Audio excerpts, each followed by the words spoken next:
put yourself in a nice environment, it just generally makes everyone you're working with that much happier.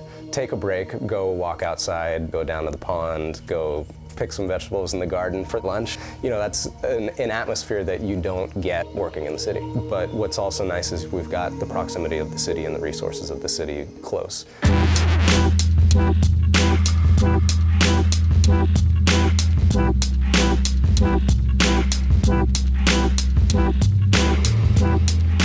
Higher Ground was an interesting story. At the time, we were in the process of getting ready to prep another movie, which was supposed to be the first show out of here.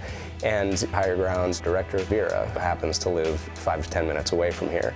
She'd been developing Higher Ground for about 2 years, originally just kind of as a producer and to star in it, and then at one point, you know, signed on to direct it.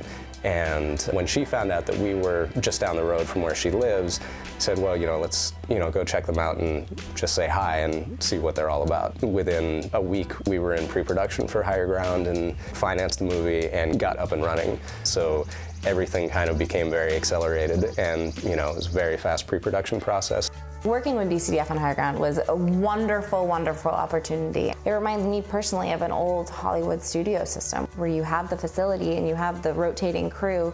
We can process the dailies here, we can color correct as we're going. We have a theater as well here, and so it's been a wonderful experience to have a director be able to come in and screen the dailies in a real theater with nice seats, and it really just elevates the whole production to kind of a higher level, which is something you can't really do on a low-budget film. There's something really exciting about shooting out of the city because the community rallies around you, and you can get the mayor on the phone, and you have the chief of the fire department's cell phone number. We needed a ton of extras, and we needed a ton of favors from the community, animals and children and all of that. And really, there's been a lot of little nice coincidences along the way, and here we are a year later, and I'm still so happy with the way everything went. We have the space for the production offices to run out of, art department, wardrobe, everything like that. We've added pretty much 2 more edit suites, and have, you know, kind of some floating rooms that can kind of be swapped out for either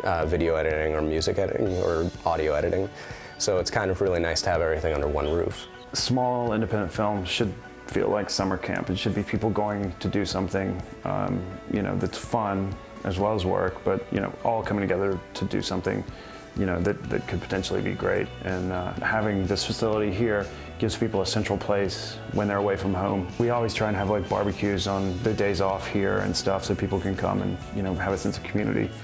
You get a nice, beautiful picture window out, you know, in your cutting room. I don't get that in New York. Being able to work remotely like this, that's sort of a necessity now with independent film. We shot on the Red camera, and it looks amazing. And you really, I think that you sometimes can't even tell that we're not shooting on film, and we're not sacrificing anything by going digitally. And if anything, it's making things a lot easier for people to move quicker, and we're not sending film back to a lab in New York and having to organize train schedules and having someone bring it. I mean, we had 2 cameras on Higher Ground. We wouldn't have been able to do that if we were shooting on film. We wouldn't have been able to afford it. Vera didn't make the decision about hiring me until 3 weeks into shooting, and so they were already processing dailies, and they had started up here at the farm on Final Cut Pro. And so I said, well, you know, I need to cut on Media Composer because that's what I know, and that's the system I'm most comfortable with, and really, especially now being 3 weeks behind, that's the system I'm going to be fastest on. I worked with Jeremy really closely on figuring out how we could do the switch and make it seamless and not waste too much time, and really be able to set Colleen up so that she can be the most comfortable she could be once Vera got into the editing room. Media Composer 5 came out right at that time, so we could seamlessly bring in those ProRes files through AMA and be editing with those right away without having to go back and retranscode all of the red media to DNX files. I mean, it was seamless. Worked out perfectly. worked wonderfully. We had a great time with it, and it kind of like exceeded everyone's expectations. It just was a seamless process towards the end. In the last handful of years, Avid has changed dramatically and have really kind of opened themselves up to working with independent filmmakers and smaller production companies that, 5 years ago might not have been able to fully outfit their facility with Avid software and hardware. Whereas today, that's a completely different story. They are changing with the industry, and especially for features, it's pretty much, the go-to software.